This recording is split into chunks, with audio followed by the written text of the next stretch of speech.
dikirimlah para pekerja Cina membangun jalan, jembatan, dan sarana infrastruktur lainnya. Tiba-tiba di suatu hari, ternyata pekerja-pekerja itu memegang senjata dan menguasai ibu kota dan pemerintahan. Dalai Lama ditangkap dan diasingkan ke luar negeri. Ternyata mereka adalah para tentara yang menyamar jadi pekerja. Pada 21 Oktober 1950, tentara Cina menginvasi Tibet, padahal Tibet telah mendeklarasikan kemerdekaan dari Cina pada tahun 1913. Namun rupanya Cina tidak pernah mengubris dan terus menganggap Tibet bagian dari Cina. Akibat invasi Cina, Tibet mengalami kekalahan dan terpaksa menandatangani 17 pokok perjanjian yang menyatakan pengakuan pemerintahan Cina terhadap Tibet. Dalam perjanjian itu, Cina memperbolehkan adanya administrasi otonomi yang dipimpin oleh Dalai Lama. Perjanjian tersebut baru diratifikasi di Lhasa sebulan setelah ditandatangani. Dalam perjanjian itu disebutkan kalau Dalai Lama memerintah di Tibet yang merupakan bagian dari wilayah Cina. Perdana Menteri Tibet Runggawa kala itu tidak pernah mau menerima perjanjian dengan Cina. Ia menganggap Cina adalah penjajah yang tak perlu dipatuhi.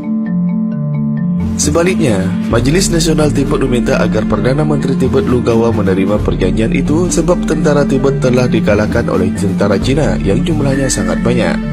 Faktanya kala itu Tibet tak mampu melawan Cina. Indonesia harus bercermin dari Tibet. Sejak 700 tahun yang lalu, Cina sangat berbaik hati sama Tibet. Dengan gaya yang terkesan santun, Cina membantu Tibet dalam membangun infrastruktur. Proyek dikerjakan militer Cina yang dikirim ke Tibet sebagai pekerja pada proyek-proyek investasi pembangunan kereta api, jalan-jalan, dan lain sebagainya. Namun pada saat yang sudah ditentukan, para pekerja itu mengeluarkan senjata dan mereka menodong polisi dan tentara. Sampai akhirnya peradaban di Tibet hancur. Negaranya hancur sampai sekarang, dan mereka dalam kekuasaan Cina, kata pengamat politik kebijakan publik Marketing Metropolitan Watch atau BMW, Amir Hamzah kepada kantor berita politik RMOL beberapa saat lalu hari Senin tanggal 18 bulan 7. Dengan pola yang sama, Amir Hamzah melihat hal ini juga sedang dijalankan Cina di Indonesia kini.